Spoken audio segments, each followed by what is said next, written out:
안녕하세요. 이번 주 성경 공부 인물은 에스겔입니다.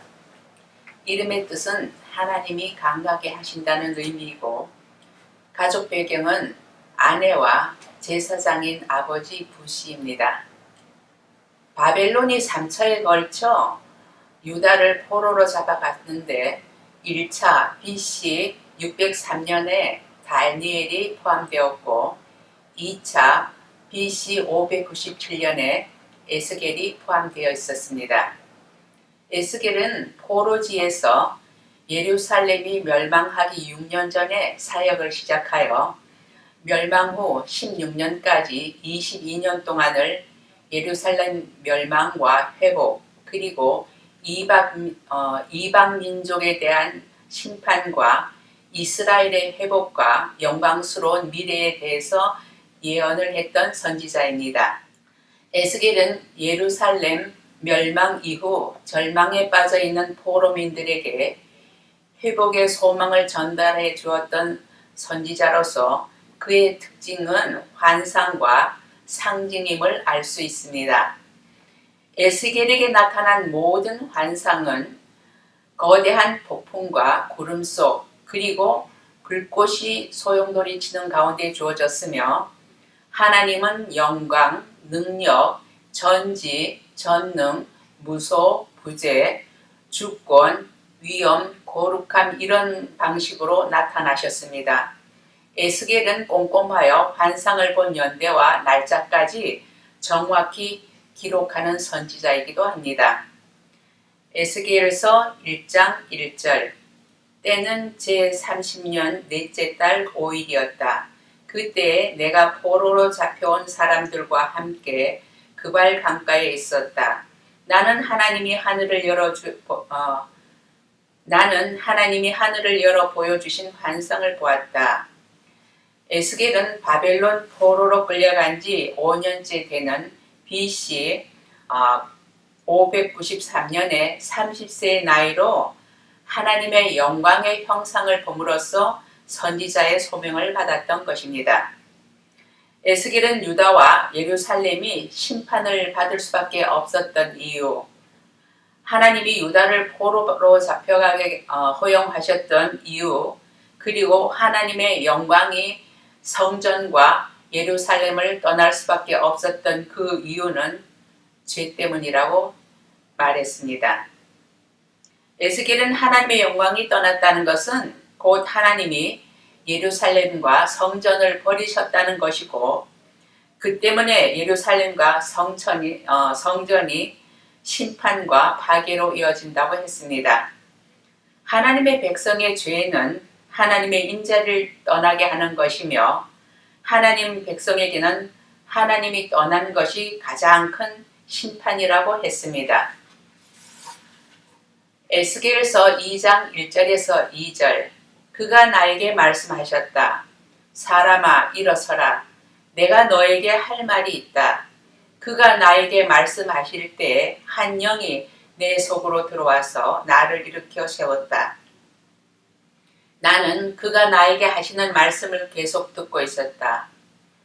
에스겔은 반역하는 백성에게 보냄을 받으면서 그들이 듣든지 말든지 두려워 떨지 말고 그들에게 주의 말씀을 전하라는 사명을 받았습니다. 에스겔은 손 하나가 두루마리 책을 가지고 있는 것을 보았는데 그 책에는 온갖 조가와 탄식과 재앙의 글이 적혀 있었다고 했습니다. 에스겔서 3장 1절 그가 또 나에게 말씀하셨다. 사람아 너에게 보여주는 것을 받아 먹어라. 너는 이 두루마리를 먹고 가서 이스라엘 족속에게 알려주어라. 에스겔에게 하나님의 말씀은 책의 형태로 주어졌습니다. 그리고 그 책을 먹으라는 명령을 받고 입을 벌려 그 두루마리 책을 받아 먹자 그것이 입안에 꿀같이 달았다고 했습니다. 에스겔이 책을 먹은 것은 그것이 문자 그대로 먹은 것이든 환상 속에서 먹은 것이든 그 메시지가 자신의 몸의 일부가 될 정도로 내용을 철저히 소화했다는 것입니다. 에스겔서 3장 17절 사람아 내가 너를 이스라엘 족속의 파수꾼으로 세웠다. 그러므로 너는 내가 하는 말을 듣고 나를 대신하여 그들에게 경고하여라. 주님은 에스겔을 이스라엘의 파수꾼으로 세워 백성들이 죄에서 돌이키도록 경고하라고 하셨습니다. 만약 그 경고를 듣고 돌이키지 않은 것은 자신의 죄 때문에 죽지만 경고를 듣지 못하고 죽은 백성은 경고하지 않은 에스겔의 에스겔의 책임으로 그 핏값을 에스겔에게서 받겠다고 하셨습니다. 그것은 에스겔에게 사명에 대한 순종을 말씀하신 것입니다. 에스겔서 4장에서 5장까지 보면은 에스겔은 이스라엘의 죄를 떠맡아 390일 동안 이쪽 저쪽으로 돌려눕지도 못하고 오직 왼쪽으로 누워서 먹고 마시며 생활해야 했습니다. 그 기간을 다 채운 다음 또다시 유다 족속의 죄를 떠맡아 1년을 하루씩 계산하여 40일 동안을 왼쪽으로만 누워 쇠똥으로 불을 피워 구운 빵을 먹고 마시며 생활해야 했습니다. 에스겔은 이토록 고난의 삶을 살도록 부름받은 선지자입니다. 에스겔은 주께서 자신의 혀를 입천장에 붙여놓아 말을 하지 못하였으며 오직 주께서 허락하실 때만 입을 열어 말을 할 수 있었습니다.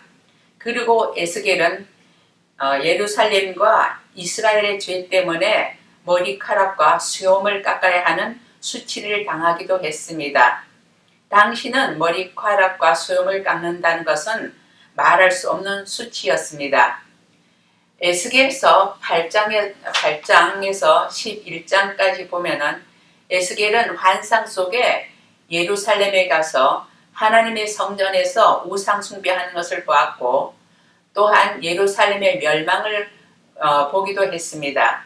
그리고 우상 숭배에서 벗어난 겸손하고 정결한 포로들이 장차 돌아가는 환상도 보았습니다.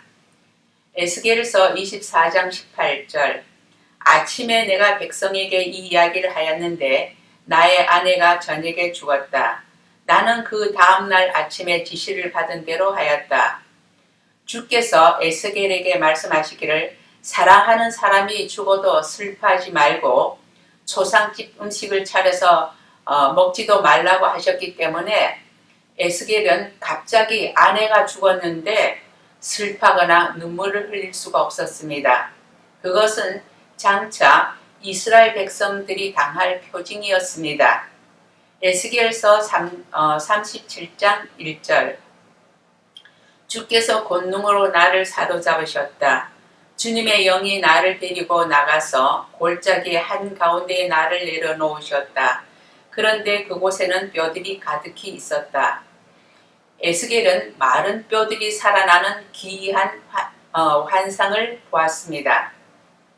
주께서 에스겔에게 그 마른 뼈들을 향해서 대언하라고 말씀하셨기 때문에 마른 뼈들을 향하여 대언을 하자 그 뼈들이 서로 이어지고 힘줄이 뻗치고 살 위로 살갗이 덮이고 생기가 속으로 들어가 엄청나게 큰 군대를 이루었습니다.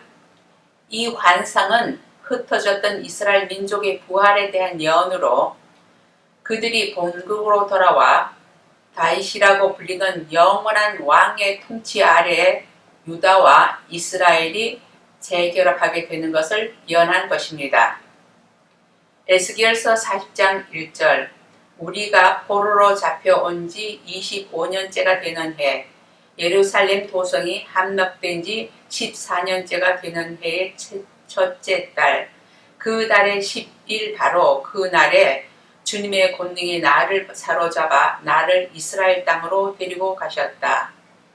에스겔의 첫 번째 환상은 예루살렘 성의 멸망을 예언하는 과정에서 보았지만 예루살렘으로 가는 두 번째 환상은 성전 재건에 대한 환상이었습니다. 그것은 이스라엘의 회복과 새 예루살렘과 새 성전에 대한 환상이었습니다.